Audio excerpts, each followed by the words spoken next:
আমাদের কলকাতা দলের যাত্রা আরম্ভ হয়ে গেছে। আজকে আমাদের কলকাতা দলের যাত্রা বলে আজকে লোকের লোকারণ্য, প্রচুর প্রচুর লোক আজকে।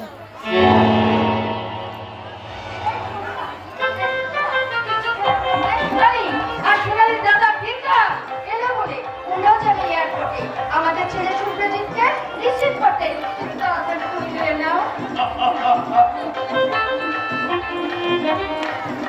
আরে বাবা, আমাদের বাড়ি থেকে এয়ারপোর্ট মাত্র 15 মিনিটের রাস্তা। আর তুমি এমন করছো যেন 15 বছর তোমার ছেলেকে দেখোনি, তার সঙ্গে কথা বলোনি। কথা বলা আর ভিডিও করে দেখা, এগুলি তো মায়ের মনে আশা বেঁধে রাখবে। ও আসবে, তোকে জড়িয়ে ধরবো, পায়ে হাত দিয়ে মনে করবে, দুগালা হাবি খাবো, আর তারপর কি ব্যাপার রণজিৎ বাবু? বাবার সাথে হাবি খাওয়ার কথা? ব্যাপারটা কি? কোন সময় এসে বললাম না তো?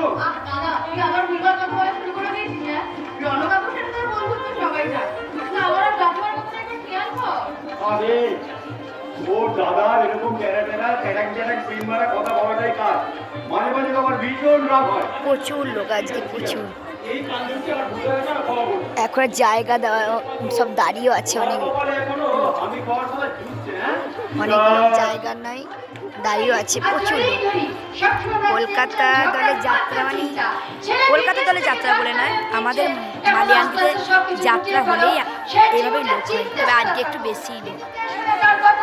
আরে বাবা, তুমি কোনো চিন্তা করো না। তোমার ছেলে শুভ্রজিতের সঙ্গে আমার এই সোনালী মেয়ের বিয়েটা দিয়ে আমি বলছি না।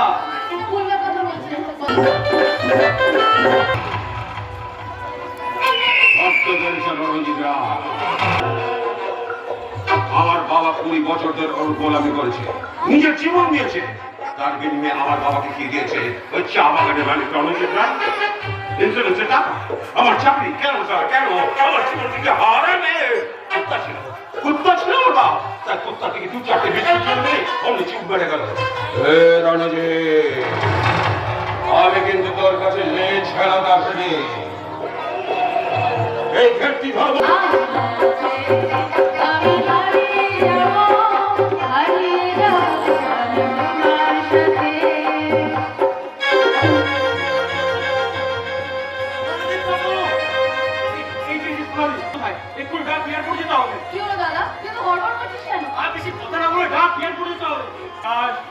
আমি তৈরি। ভালো কেমন লাগছে আমাকে? হঠাৎ তুমি চুপচাপ হয়ে গেলে কেন? দেখো না, সেটারে আমার জন্য এমন মুখ করলো। কি আছে বিকাশ? তোমার সঙ্গে জল এক্ষুনি চলে এয়ারপোর্ট যেতে হবে। আরে শুভ্র তো এখনো বেশি কথা বাড়িও না, চলো। কি ছিল জানি না।